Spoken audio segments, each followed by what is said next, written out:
So may nag-chat sa atin dito pare, alam ko napapansin nyo na to, talamak din to sa lahat ng social media. Ito sabi niya, Idol, kumusta? Pwede nyo ba i-topic yung mga vloggers or influencers na mag-asawa o mag-jowa na under yung lalaki? Walang hiya, nakakahiya kasi at lalong nakakainis panoorin. Magka-views lang kahit sinasampal-sampal ng babae or okay lang at binabatok-batukan. Hindi magandang halimbawa kasi sa mga kabataan at lalo na baka makasanayan ng mga babae ngayon.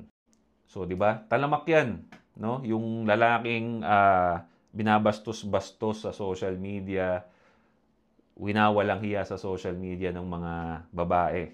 Okay? Trending 'yan lagi. Comedy 'yan. Pero kasi pare, nandun tayo sa naintindihan natin yung pagiging content creator nila.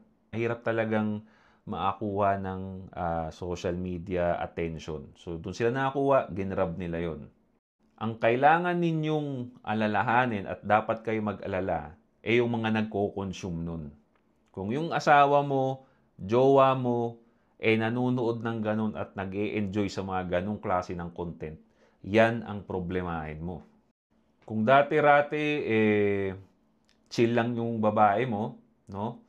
Pero ngayon, dahil sa kakapanood ng ganyan, binabatok-batukan ka na, pinapahiya ka na sa mga tao, hindi naman kayo kumikita doon, kailangan mong i-call out yan habang maaga pa pare. Tatandaan nyo rin mga girls, yung pangbabatok, pagsisigaw sa mga boyfriend ninyo, pagsasampal ninyo sa mga boyfriend ninyo, hindi yan cute sa personal. So mag-isip-isip, okay? Wag lang puro nood, mag-isip. Stay strong.